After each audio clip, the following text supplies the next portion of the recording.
Hermanos míos, la congregación.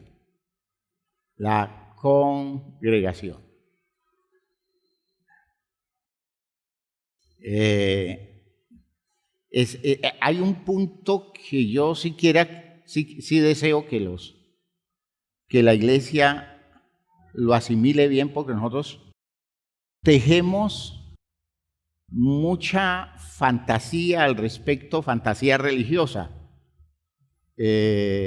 porque nosotros religiosamente presuponemos que los vínculos que nosotros establecemos los produce Dios. A nosotros le decimos, hay una canción en la que nosotros le decimos al Padre, Padre, únenos, Padre, únenos, ¿ya?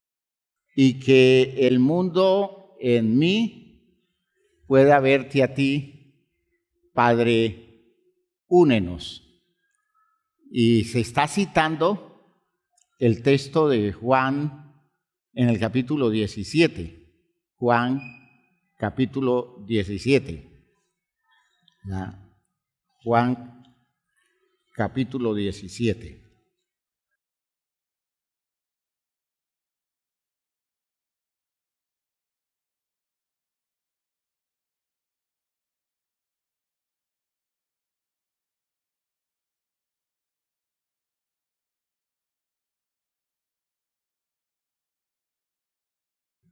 En esa oración de Juan 17, jamás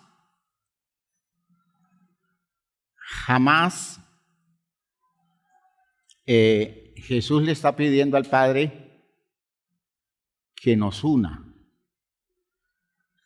Lo que Jesús está pidiendo al Padre es que bendiga la unidad que nosotros establezcamos, ¿ya? Que bendiga la unidad. La unidad, hermanos míos, es un logro grandioso de nosotros sabiendo interpretar la vida desde donde Dios nos pide que la interpretemos. Escuchen. De las cosas que la claridad de la vida produce es descubrir que cuando nosotros funcionamos unidos, estando de acuerdo, ese estar unidos nos hace más fuertes y hace más consistente las posibilidades de nuestra vida y hace que las metas se vuelvan asequibles, que se vuelvan posibles. ¿Ve? Aprender a estar unidos, aprender a establecer vínculos en forma de que la unidad, el acercamiento nos permita sacar adelante cosas que si lo vamos a hacer solos no es posible lograrlo. Necesitamos ponernos de acuerdo con otro o con otros. Hay una frase del texto de Eclesiastés, no sé, Eclesiastés o Proverbios, donde dice cordón, ¿cómo? Cordón de 3 dobleces, es decir, de 3 fibras, es difícil de romper. Ese es el sentido de la unidad que nosotros podamos lograr. Dice, es que si 2 están juntos, cuando el uno caiga, el otro podrá levantarlo. Eso es lo que dice la expresión. Si el uno se cae, el otro lo levanta. Y cordón de 3 dobleces es muy difícil de romper. ¿Sí? En esa visión de las cosas es que se da el sentido de la congregación. Ese es el espíritu de la congregación.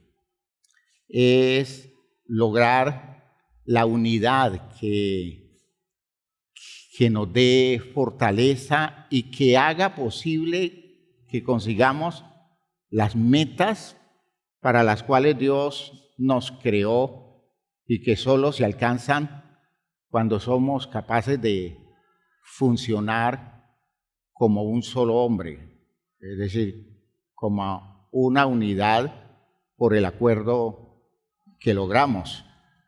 Y en el texto de Juan 17, lo interesante es que el escritor, colocando en boca de Jesús esta idea, él dice en el versículo 20,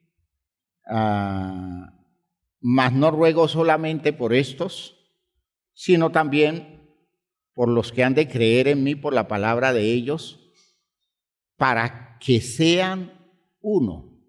Ese es el anhelo, ese es el propósito, que sean uno, como tú, fíjense ustedes, que apela a la unidad que ya existe, ya como tú, oh Padre, en mí y yo en ti.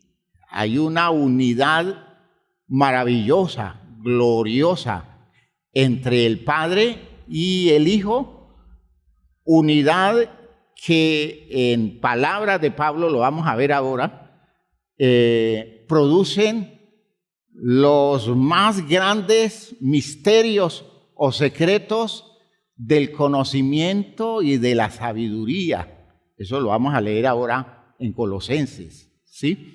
Es ese ponerse de acuerdo a alguien con otro y especialmente alguien con Dios, y el resultado de unir la vida de una persona a Dios o de un grupo de personas unirse a Dios, los resultados son escandalosos, son sorprendentes, son inimaginados, porque Dios termina potenciando la vida de las personas y Dios termina potenciando los encuentros. Dice, para que todos sean uno, como tú, oh Padre, en mí y yo en ti, que también ellos sean uno en nosotros, para que el mundo crea que tú me enviaste. La gloria que me diste yo les he dado, para que sean uno, es decir, les he dado todas las virtudes, todos los recursos, se los he entregado para que logren eso, logren ser uno, así como nosotros. Yo en ellos y tú en mí, para que sean perfectos en unidad, para que el mundo conozca que tú me enviaste y que los has amado a ellos como también a mí me has amado. Eso de lograr ponerme de acuerdo con alguien a nivel de una unidad de armonía, de un nivel de concordia, de coparticipación, de entrega mutua, en donde el uno le entrega al otro todas las posibilidades de la vida para hacer una yunta que produzca un efecto escandaloso, porque en el espíritu de este principio cristiano se da la idea de un principio de administración que ha sido el descubrimiento de los últimos tiempos de la administración, y es que se supone que los seres humanos deben producir fruto de acuerdo, fruto de unidad, digámoslo así, de cosas hechas en el acuerdo de las personas, que el producto de ese acuerdo sea mucho mayor que la sumatoria del producto particular de cada uno de ellos, independiente de los demás. Así debe ser, así debe ser. En la estructura inmadura nuestra, el efecto administrativo es triste, porque generalmente lo que resulta es que cuando tratamos de hacer cosas juntos, el resultado es muy inferior a lo que se lograría si cada uno hiciera lo suyo y se sumaran los resultados. Es decir, la capacidad para hacer un acuerdo que se haga productivo y se haga eficaz es muy inferior a la potencialidad que tenemos nosotros para hacer cosas en común acuerdo. Es decir, los acuerdos nuestros son mediocres, los acuerdos nuestros son elementales, son improductivos. Trabajando juntos nos volvemos torpes, y eso está indicando la pobre estructura que nosotros tenemos, ¿ya? Eso está indicando la mala educación que tenemos. En términos de administración actualmente, cuando esos resultados se dan así, quiere decir que la sociedad que hace eso, la estructura que hace eso, la empresa que produce eso, tiene gente que no está preparada para funcionar en las cosas que idealmente debe funcionar, ¿ya? Es muy triste eso, ¿no? Y es de las cosas escandalosas.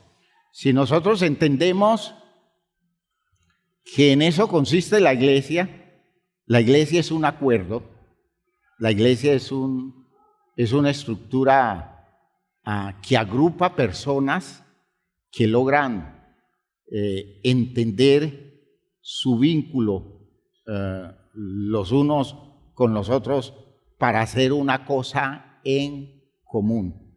Hermanos míos, lo triste de todo esto es que el resultado es mediocre, el resultado es un resultado de insuficiencia, y es más fácil que nosotros entremos en contrapunteo los unos con los otros, desbaratando lo poquito que haya, en cambio de hacer sinergia, de crear la unión de fuerzas para producir lo que debe ser necesariamente mucho más poderoso que la sumatoria de todo lo que haríamos nosotros si funcionáramos de manera individual. Dios nos hizo para funcionar así. ¿Me están oyendo? Dios nos hizo para funcionar así. Cuando no logramos desarrollar eso, hermanos, es pobre nuestra posibilidad de hacer posible el reino de Dios en medio nuestro. Porque el reino de Dios es una cosa comunitaria. El reino de Dios es una experiencia comunitaria. Por ejemplo, se supone que el reino de Dios se puede expresar como una condición de una familia que por su calidad de acuerdo, el fruto que produce es mucho más grande que el que se daría si cada uno hiciera cosas por separado, porque al final la suma de esas cosas separadas nunca podrían lograr lo que la familia unida puede producir. Y ese es el sistema, ese es el orden administrativo superior, ¿ya? El todo es mucho más que la suma de sus partes. ¿Están oyendo? El todo es mucho más que la suma de su parte y está indicando un nivel de desarrollo que está dando el fruto que se podría dar, y eso que es un descubrimiento actual de la administración, eso es un principio bíblico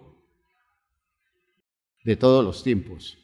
Ese es el programa de Dios con nosotros. Dios busca que al menos 2 o 3 nos pongamos de acuerdo, porque cuando 2 o 3 se ponen de acuerdo, identificándose con un espíritu, en este caso para nosotros el espíritu de Cristo, los resultados son tales que nos convertimos en personas invencibles, en personas a quien el mundo no puede destruir, en personas con quienes el mundo no se puede meter. ¿Por qué? Porque siempre el fruto de lo que logran en su unidad vence al mundo. Es superior siempre a cualquier resistencia que el mundo haga, solo cuando 2 o 3 se ponen de acuerdo y aceptan la unidad como algo más significativo que toda individualidad. ¿Ve? Para eso yo necesito crecer hacia eso, hacia una visión del valor de lo colectivo. Eso es un desarrollo. Yo logro crecer hasta poder verme como parte de un todo y no como un individuo que trata de sobresalir en medio de todo. Porque ese es nuestro problema.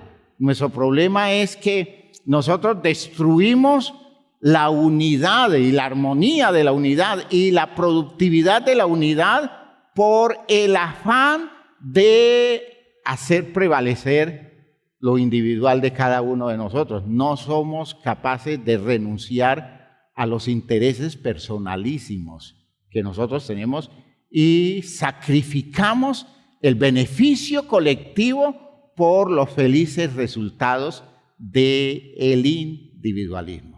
Esa es la sociedad humana todo el tiempo, todo el tiempo. Cuando a mí me hablan de una sociedad humana desarrollada y que ha alcanzado el sentido de la armonía, del encuentro de hermanos, eso es cuento. De hecho, hacia eso se propugna, hacia eso es lo que se busca. Y esa es la idea del reino de Dios. Esa es la idea del reino de Dios. Pero hermanos, no existe una sociedad humana que dé ese resultado, que haya producido eso, porque todo el tiempo las individualidades y los intereses personales han destruido los felices resultados de los encuentros y de los vínculos colectivos. Que lo digan los sindicatos. Que lo digan los sindicatos. El sindicalismo es una de las cosas más, digámoslo así, más buenas que se ha podido crear alrededor de los intereses de lo colectivo.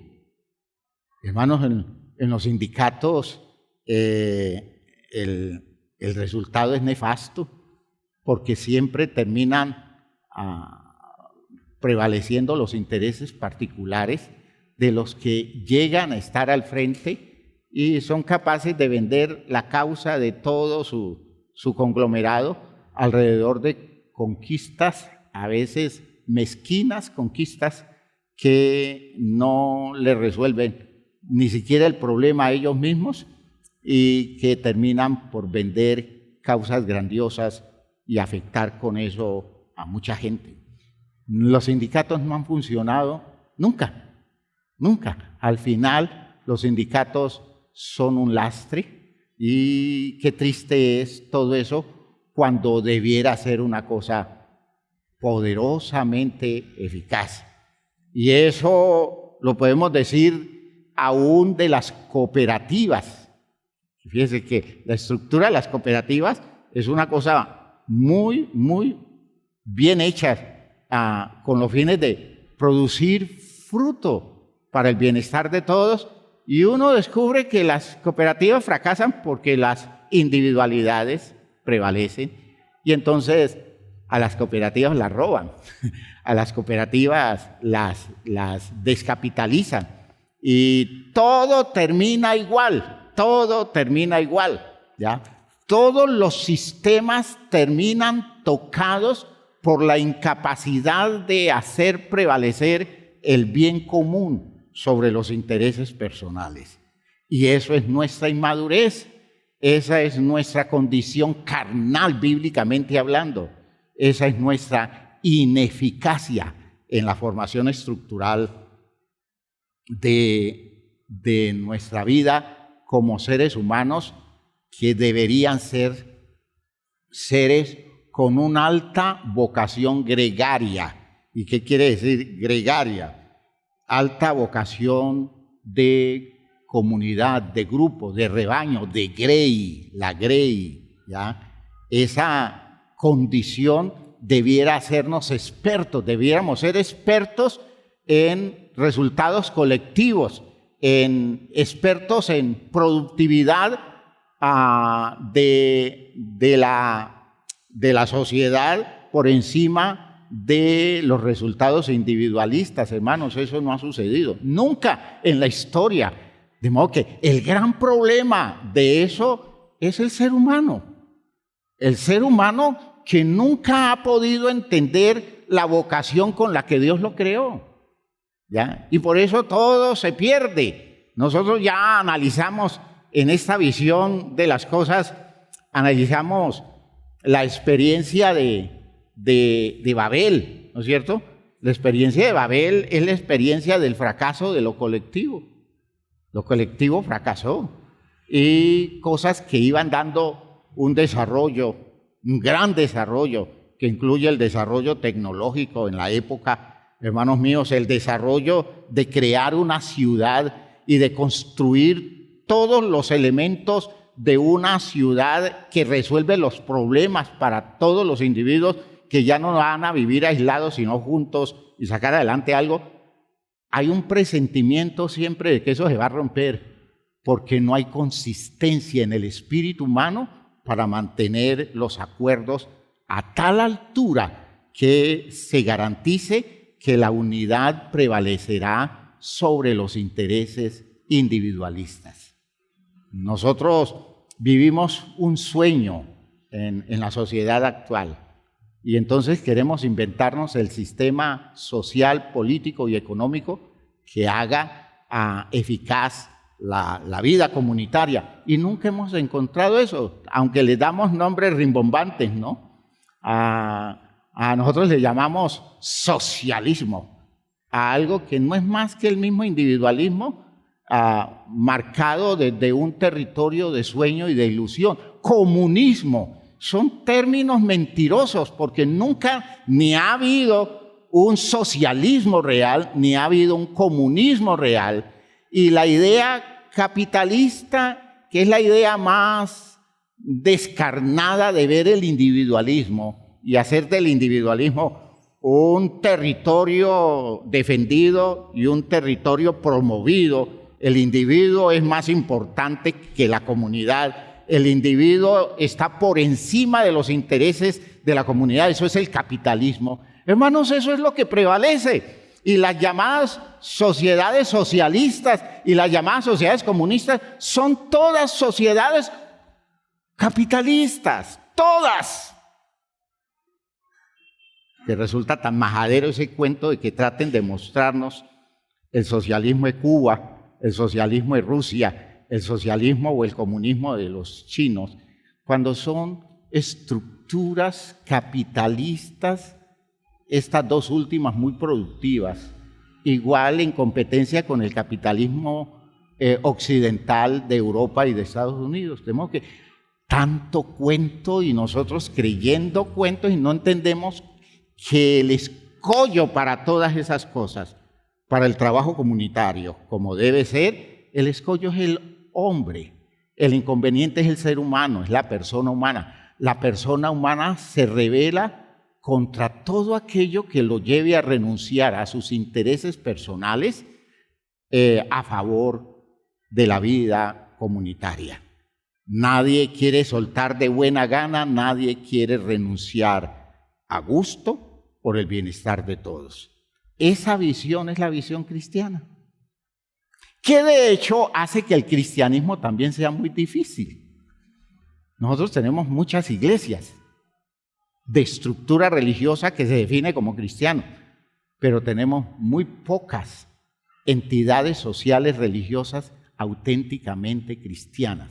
Son de religión cristiana, pero su conducta social no es cristiana. Son capitalistas, poderosos capitalistas, individualistas, donde cada quien va detrás de lo suyo, va a buscar obtener las ganancias personales y buscar por todos los medios de prevalecer los unos sobre otros, tener dominio los unos sobre los otros, tener el control los unos sobre los otros, porque unos tienen más que los otros y entonces el más vivo es el que se aprovecha de toda la estructura manejada con criterio religioso, y se usan teologías muy diversas para justificar el mismo problema, que carecemos de vocación para interesarnos por el bien comunitario, que lo favorecemos por encima de nuestros intereses personales. Esa es la realidad. Quizás de las críticas más tristes que se le hacen al cristianismo evangélico en este tiempo, pensando en Colombia y en cualquier lugar del mundo, es eso, que el cristianismo es un territorio de vivos, los líderes religiosos, unos vivos, que se dedican a sacarle provecho a las comunidades, a vivir bien a expensas de la gente, y a la gente no le retribuyen nada, no le devuelven nada y no le aportan nada que hagan que la comunidad sea el gran logro de la estructura espiritual, que es la promovida por la revelación bíblica y por el mensaje de Jesús. El mensaje de Jesús, hermanos, es la renuncia a los intereses personales. Escuchen, la renuncia a los intereses personales hasta el punto de renunciar a la propia vida por el beneficio de la comunidad. Jesús dio su vida por nosotros. Aleluya. Y esa es la visión cristiana de la vida comunitaria, que seamos capaces de dar nuestra vida por el bienestar de todos, porque ese bienestar de todos resulta ser el logro ideal de la existencia social de los seres humanos. ¿Me están oyendo, hermanos míos? Por eso hoy quiero meterlos un poquito en el espíritu de un texto maravilloso. El texto de Isaías capítulo 11. Isaías capítulo 11.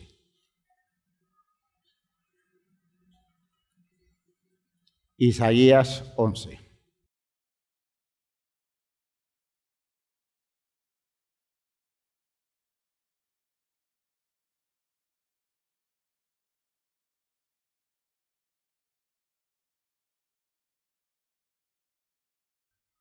El espíritu de este texto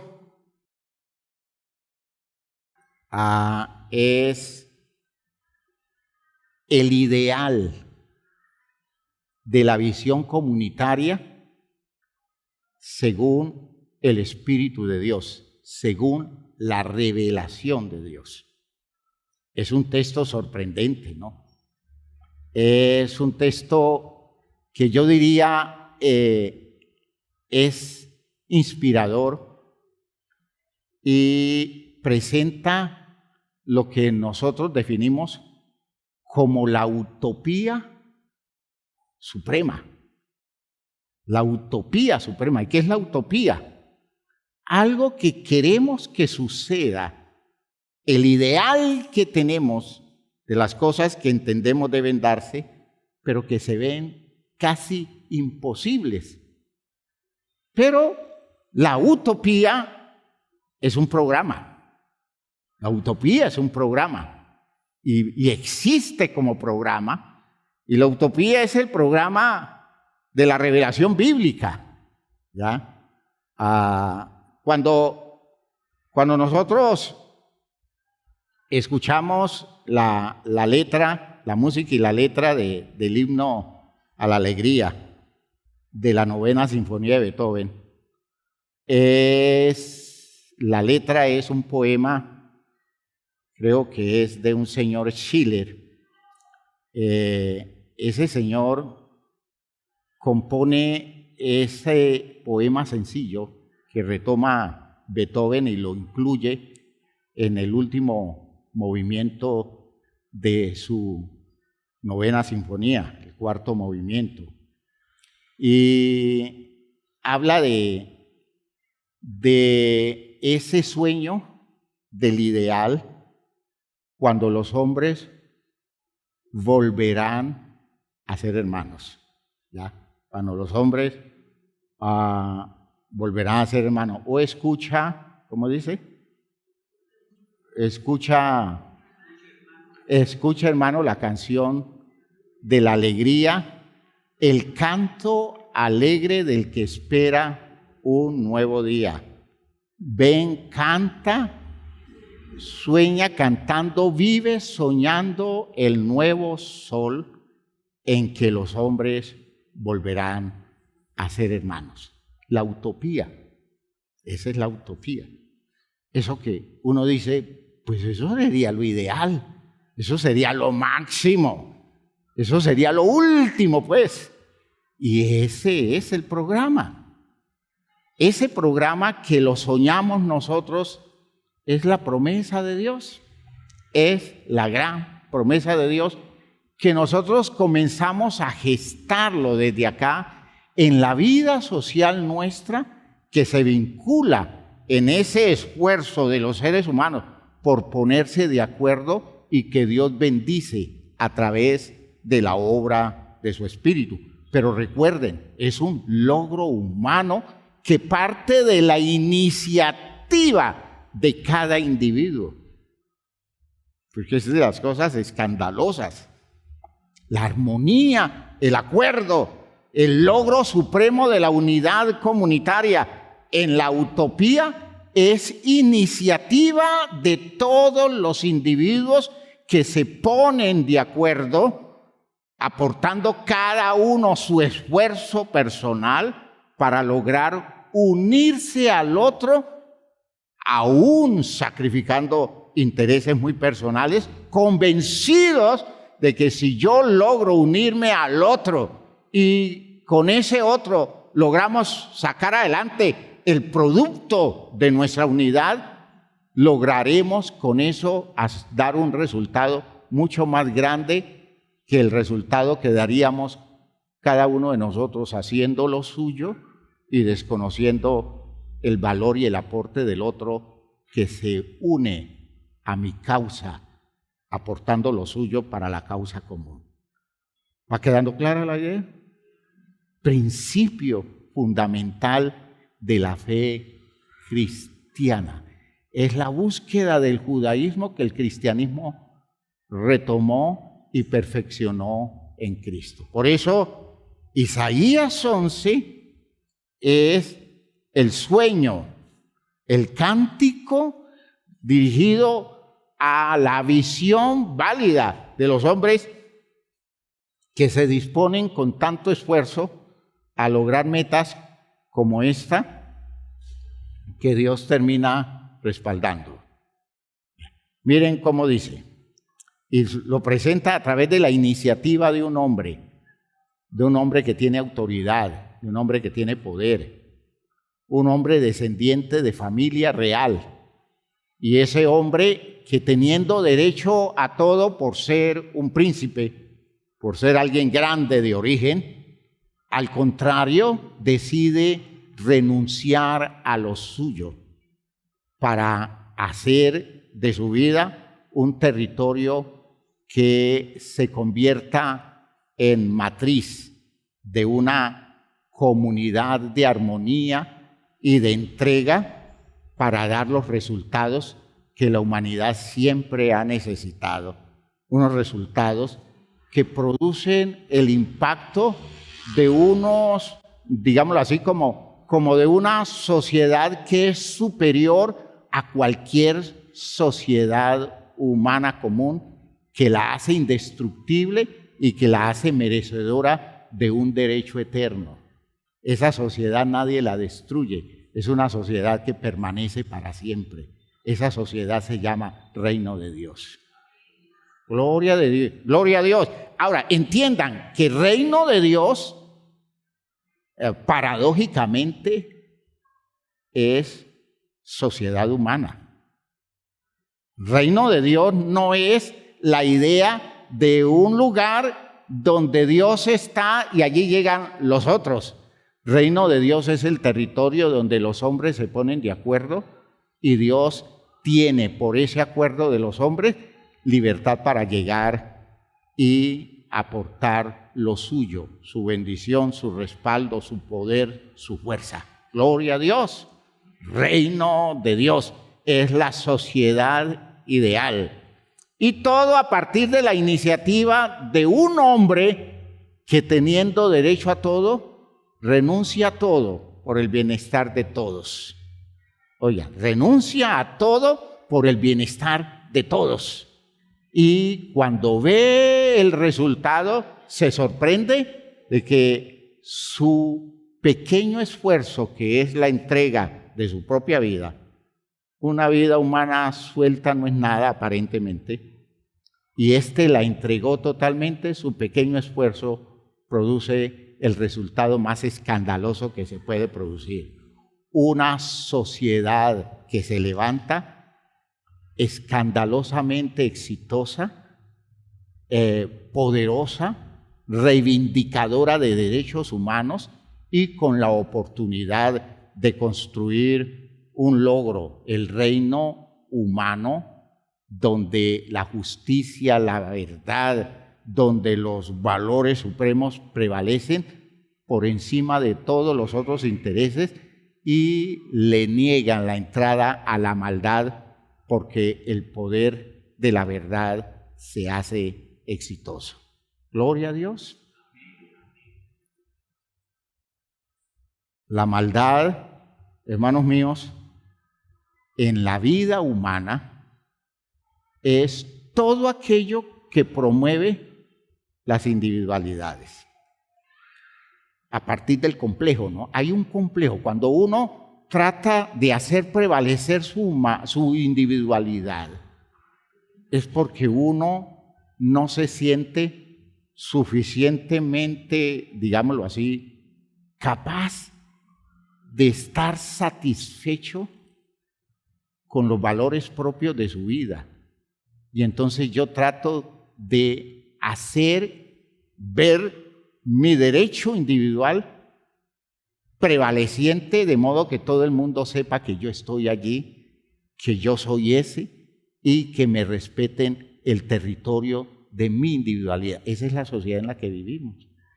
Todo el mundo reclamando el respeto, todo el mundo reclamando atención, todo el mundo reclamando que se le tenga en cuenta, todo el mundo colocando su nombre con mayúscula en las redes sociales, todo el mundo publicando las intimidades de su vida porque necesitan que lo vean valiosos como personas y muestran cosas que por simple principio de dignidad uno no debería mostrarlo nunca, pero se dedican a colocar hasta los territorios íntimos de su vida porque ellos quieren que los vean y que los vean importantes y que los vean respetables, es decir, que los vean como individuos que sobresalen en medio de una multitud, y las redes sociales se les han prestado para eso y cada vez nos hacen menos colectivos,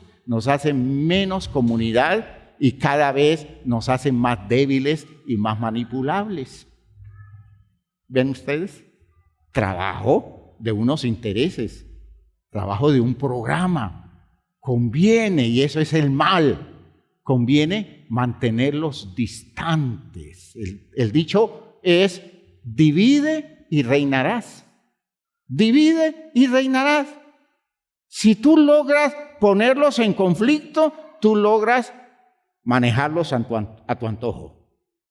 Pero si dejas que se unan, ya no los puedes tocar, porque la unidad de ellos los hace fuertes, de modo que no permita que estén unidos. Divídelos cuanto más puedas. Divídelos en partidos políticos, divídelos en ideologías, divídelos en intereses deportivos, divídelos en vocaciones nacionales, divídelos en regionalismos. Es decir, produce división, divide, fragmenta, porque así es como los podemos controlar, así es como los podemos manejar. No permitas nunca que se unan, que se pongan de acuerdo. En mi pueblo había una familia muy poderosa, y eso sucedió también en Popayán. Y en esa familia, entonces, uno de los hijos del hombre fuerte se volvió liberal y el otro conservador. De modo que eran es decir, dos hermanos disputándose el poder, y siempre tenían el poder ellos como familia. En Popayán, la familia Valencia, la poderosa familia Valencia, ellos tenían, eran hijos del gran poeta, ¿no? El gran poeta Guillermo Valencia. Guillermo Valencia tuvo dos hijos antípodas, ¿no? Como dos hijos opuestos. El uno se llama Álvaro Pío Valencia, ese se volvió comunista. Y el otro, Guillermo León Valencia, que resultó conservador. Y entonces, esa disputa de los dos extremos, el comunista con el conservador, y era la prevalencia de la familia. Son los eternos manejos. ¿Y qué consiguen? Dividirnos para que los que están arriba se mantengan en el poder. Y entonces hoy tenemos un gobernante izquierdista, y sucede que el izquierdista está rodeado de derechistas que son los de su partido, pero él es izquierdista porque en esa división de izquierda y derecha está la debilidad del pueblo colombiano. ¿Ya? Nos han dividido, como antes nos dividieron entre conservadores y liberales y nos pusieron a pelear por los colores de una bandera política. Los rojos y los azules eran irreconciliables. Tontos nosotros y vivos los otros. ¿Me están entendiendo lo que estoy diciendo, hermanos míos? Ese es el plan. Divide, fragmenta. No permitas que se unan nunca. No les des razones para que se unan. Dales la oportunidad de que entre ellos se distancien. Y entonces, si logramos que los hermanos, cada uno coja una dirección distinta, esa es la familia ideal que necesitamos. ¿Ya? ¿Para qué? Para que nunca se pongan de acuerdo. ¿Ya? Para que unos vayan con la mamá y otros vayan con el papá. Eso es lo que necesitamos, que estén divididos. Y Dios dice, no sean tontos. Yo los quiero es unidos, porque si se unen, nadie los puede tocar. Nadie los puede dañar. Y si se unen, yo les regalo todo lo que necesitan para que consigan el fruto agradable de poder estar de acuerdo. Y ese es el Espíritu Santo. Gloria a Dios. ¿Sí queda claro, hermanos míos? Piensen todas las cosas que en usted hay que lo separan de las otras personas, especialmente de los cercanos. Y dése cuenta que es un programa cultural. Eso que lo separa de la otra persona es un programa cultural. Eso no obedece a razones de fondo, son razones inventadas. Porque Dios elaboró un sistema por el cual podemos obviar las diferencias. Y es el programa de la misericordia, el programa del perdón, el programa de, digámoslo así, de la justificación. Ese programa en el que somos capaces de ver las razones para estar de acuerdo más importantes que las razones para estar separados. Eso es el programa de Dios, eso es la iglesia cristiana. Esa es la fe cristiana. Y no todo ese juego de intereses donde cada quien tira hacia los intereses personales suyos y hace prevalecer eso. Y en ese juego, hermanos míos, lo que conseguimos es debilitarnos más y que el enemigo, todas esas fuerzas malignas, terminen por destruirnos. ¿Ha quedado claro, hermanos míos? Volvamos a Isaías 11. Isaías 11.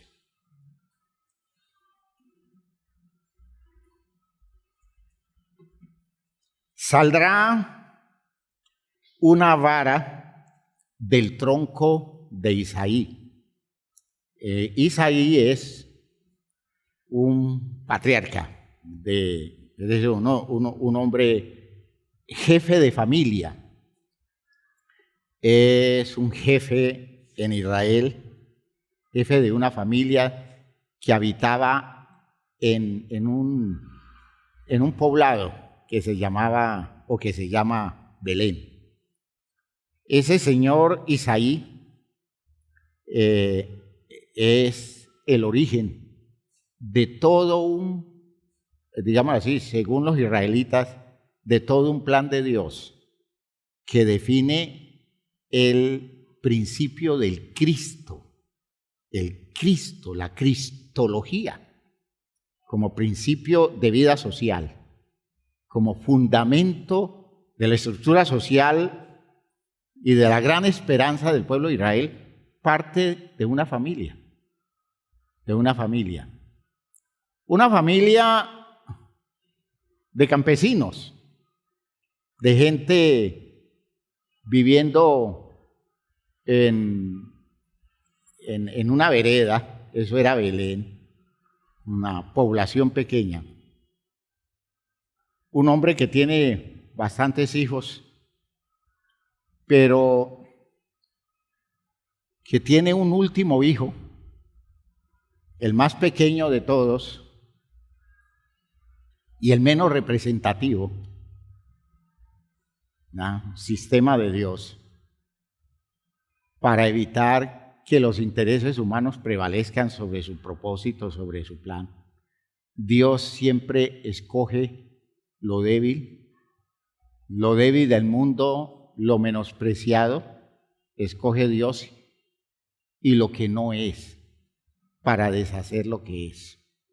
Ese es el programa de Dios. ¿Para qué? Para que nadie se jacte en su presencia y nadie diga por mis capacidades, por mi apellido, por mi nombre, por mi prestigio, sino que todos tengan que decir la gloria sea para Él. ¿No es cierto? Entonces, el Dios, después del fracaso de Esaú, del reino de Esaú, porque ¿qué pasó con Esaú? Todo lo contrario. ¿Qué hizo a Samuel? Miró al hombre más grande, al tontolón, porque era un tonto grande, un acomplejado, pero lo vio el más grande, porque lo puso frente a la comunidad y de los hombros para arriba era más alto que el resto de los israelitas, y dijo Samuel: ese es el rey que necesitamos, un hombre fuerte, un hombre grande, que asuste a los enemigos y que haga que Israel confíe en él. Y lo nombra rey. Y claro, un rey acomplejado reina para satisfacer los intereses de aquellos que son sus súbditos, ¿ya? Y por eso él termina haciendo un gobierno atroz, un gobierno de cálculos y de intereses y de todo ese tipo de manejos, que son manejos de las viejas monarquías.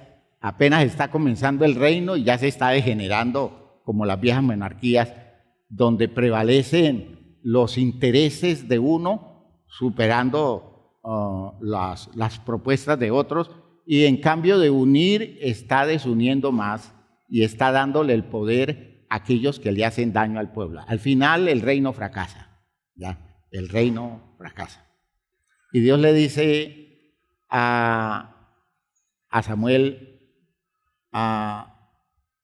este gobernante lo elegiste tú, ahora yo elijo el que sigue, ¿ya?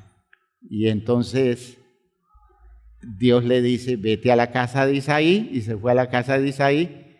Y claro, con la misma mentalidad de siempre, Samuel le dijo a Isaí, quiero ver tus hijos. Isaí, con la misma mentalidad, le fue sacando los mayores, los más representativos, los más importantes, y de los mayores fueron pasando hacia los menores, y Dios le dijo, es ninguno de estos, Samuel.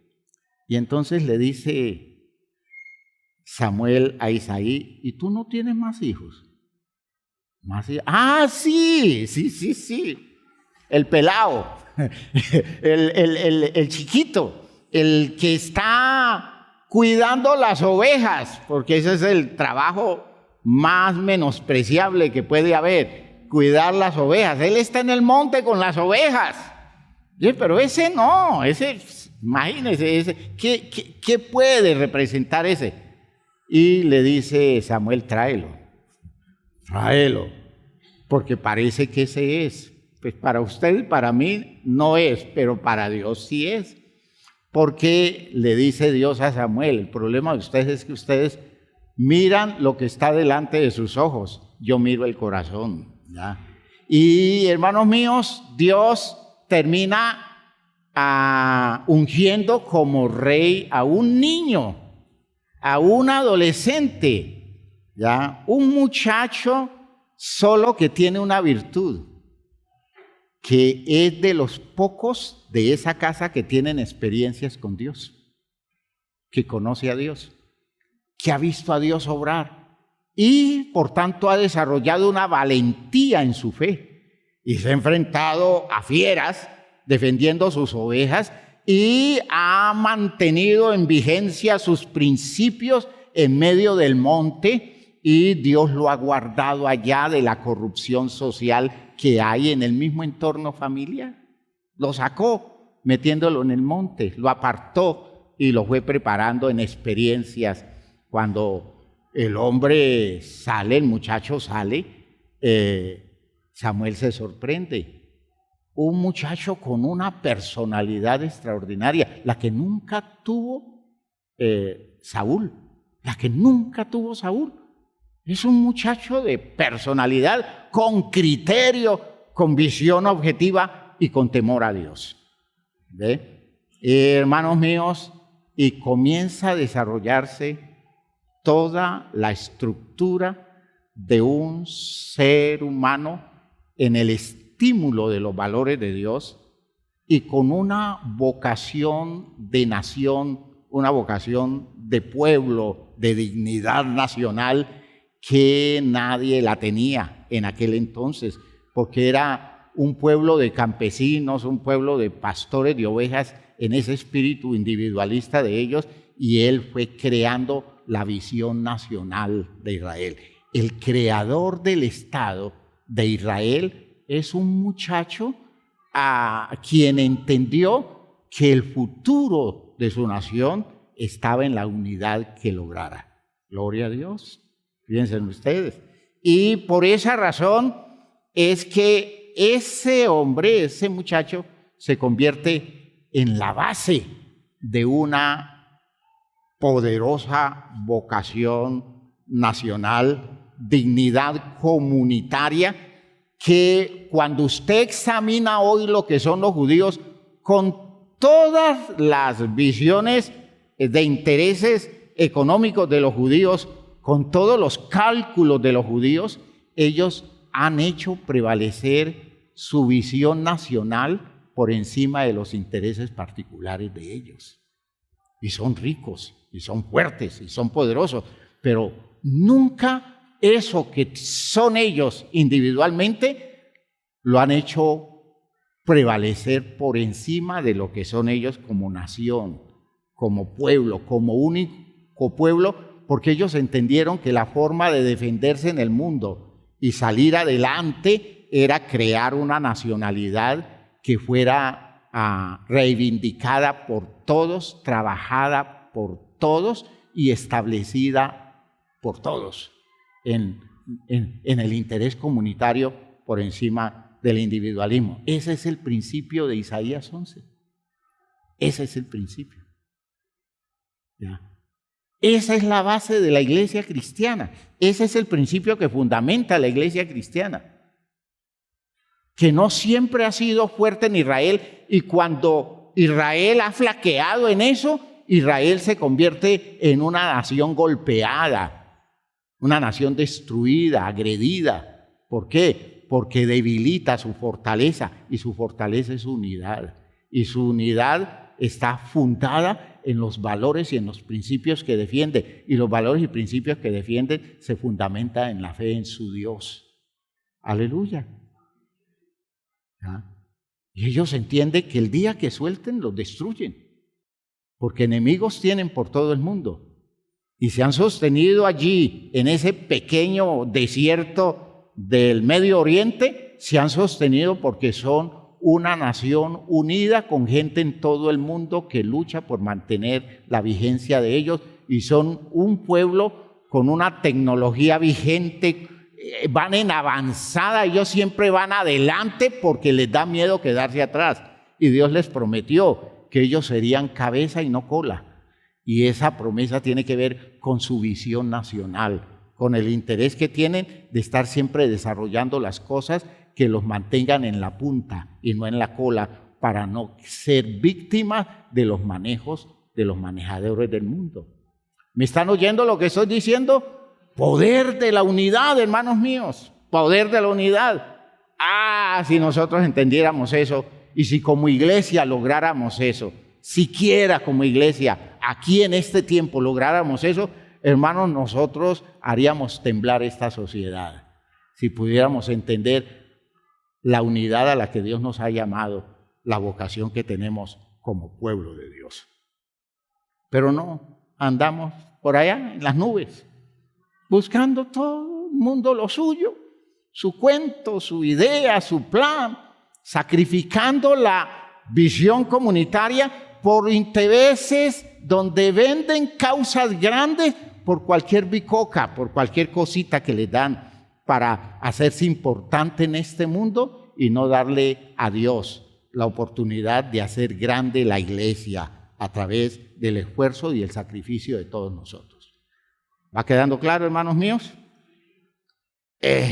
Voy diciendo cosas y no entra Isaías 11. Yo creo que les voy a dejar Isaías 11 para dentro de 8 días. Voy a dejarles Isaías 11 para dentro de 8. Lo que quiere decir es que usted lo va a leer. Y lo va a leer especialmente hasta el versículo 9. Léalo hasta el versículo 9. Ese texto hasta el versículo 9. Los primeros 9 versículos de Isaías 11.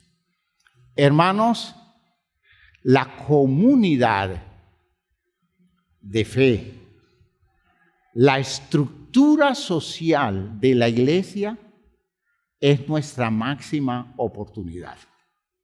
¿Me oyó? Es nuestra máxima oportunidad. Usted podrá hacer muchas cosas como esfuerzo suyo para los logros suyos. Y yo sé que hasta le irá bien, pero nunca tendrá los frutos que usted podrá obtener el día que sume sus fuerzas a una causa común que es la de Dios, que es la de Cristo.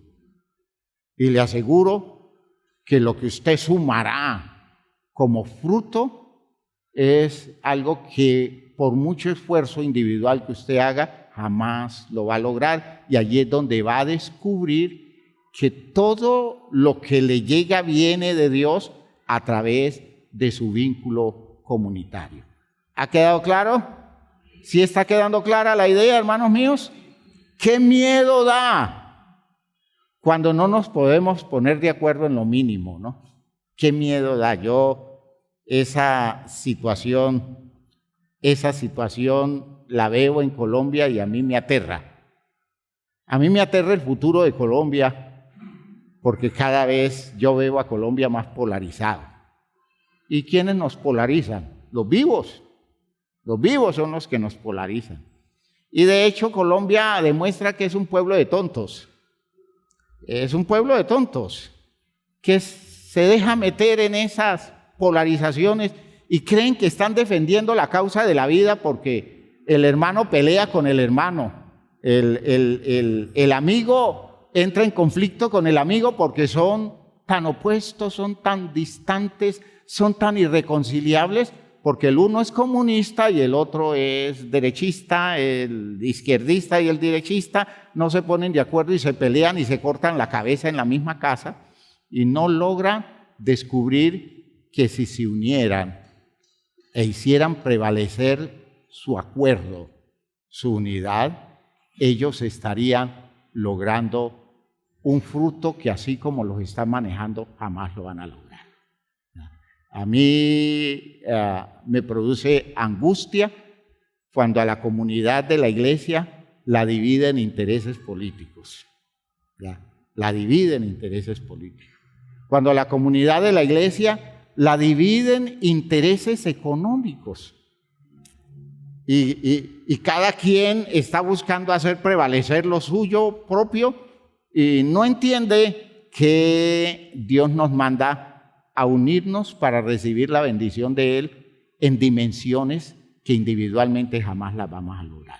Estoy invitándolos a entender el valor de la congregación y a descubrir que esto es el territorio sagrado donde Dios nos quiere meter para lograr salvarnos de la fatalidad de una sociedad que se derrumba porque no hay acuerdo de ninguna especie y el individualismo hace de esto un territorio de selva, un territorio de lucha de fieras, de violencia, de abusos, donde cada quien está tratando de sacar adelante su interés muy personal. ¿Ha quedado claro? Lea Isaías 11, lea la utopía de Isaías 11, del 1 al 9, y trabajaremos sobre eso el próximo domingo. Pero hasta aquí va bien. ¿Va entendiendo? Cuando usted no se pone de acuerdo con su esposo, estuvimos hablando hace 8 días, ¿no? Usted está abocando su familia a la fatalidad. Seguro, eso se derrumba. Y la tragedia comienza porque su desacuerdo matrimonial divide sus hijos. Divide sus hijos. Cuando usted quiere quitarle influencia a su esposo, ¿ya?, frente a sus hijos, o a su esposa frente a sus hijos, eso que usted está haciendo es desastroso, ¿ya?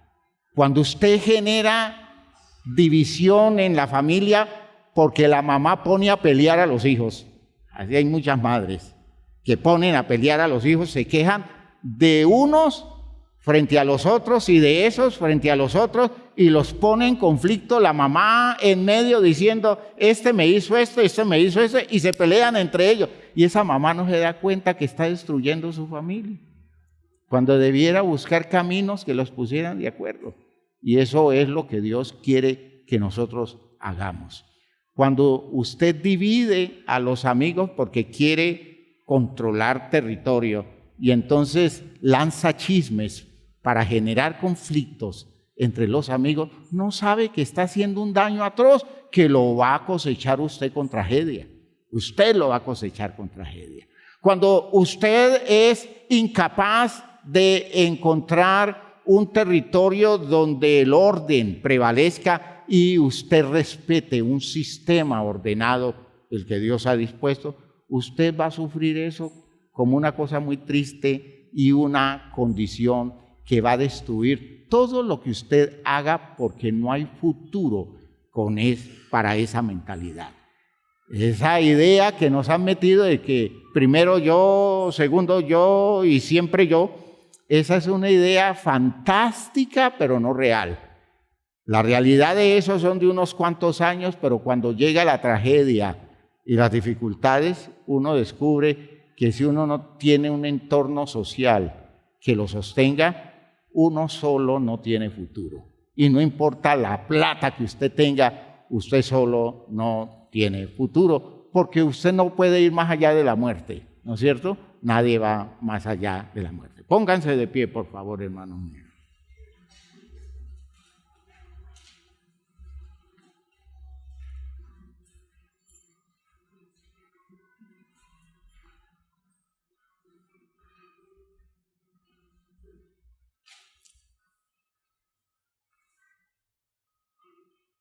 hay muchas cosas que nosotros no hemos podido lograr porque nosotros no tenemos vocación de sacrificio por una causa mayor. Y hay metas que se quedaron en veremos.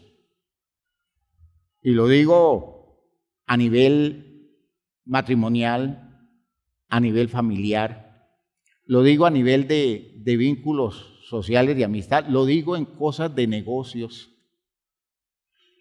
Hay cosas que se quedaron en veremos porque no pudimos llevar el acuerdo mucho más allá. No pudimos. Nos quedamos cortos en llevar el acuerdo mucho más allá porque llegó un momento en que nuestro individualismo saltó y reclamó y rompió vínculos.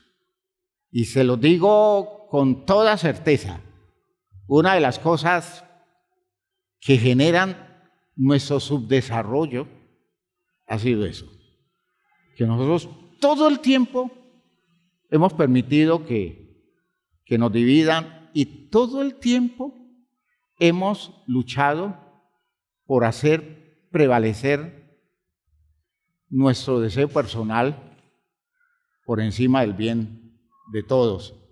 Y ese elemento que nosotros definimos como corrupción es eso. Eso es la corrupción, donde yo veo que si puedo sacar provecho mediante mis artimañas de eso que es el bienestar colectivo, saco provecho para mí y defalco los intereses colectivos.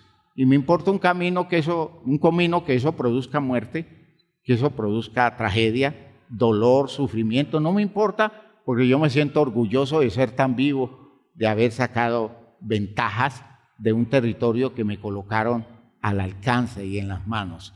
Hermanos míos, todo eso está generando nuestra tragedia nacional, nuestra tragedia regional aquí en Latinoamérica y el subdesarrollo de nuestro segundo y tercer mundo, especialmente el tercer mundo en el que nos metemos cada vez en condiciones más estériles, menos eficaces. Que Dios nos revele esto, hermanos míos.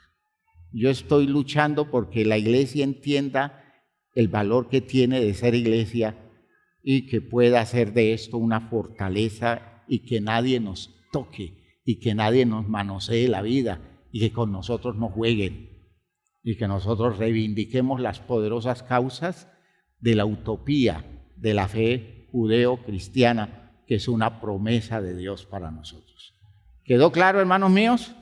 Oremos, pidámosle al Señor. Padre Santo, te damos gracias por esto que nos has dado hoy, por esa visión de las cosas en las que tú nos estás vinculando con una claridad cada vez mayor, por esta condición anímica, emocional y mental por la cual, Señor, logramos superar la manera común de vivir de los seres humanos en este mundo y logramos entronizar, Señor, tus argumentos, tus principios, tus verdades y hacer que nosotros como sociedad nos convirtamos en una estructura fuerte, sólida, consistente, que es el propósito tuyo para hacer que tu programa prevalezca, de que tu voluntad se cumpla por encima de todos los intereses comunes de este mundo y que el mundo conozca que tú has enviado a Jesucristo y con él nos has enviado a nosotros, Señor. En el nombre de Jesús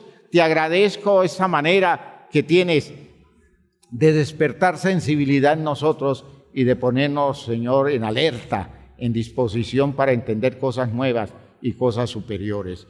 En el nombre de Jesús el Señor. Amén, amén, amén. Sí, Señor.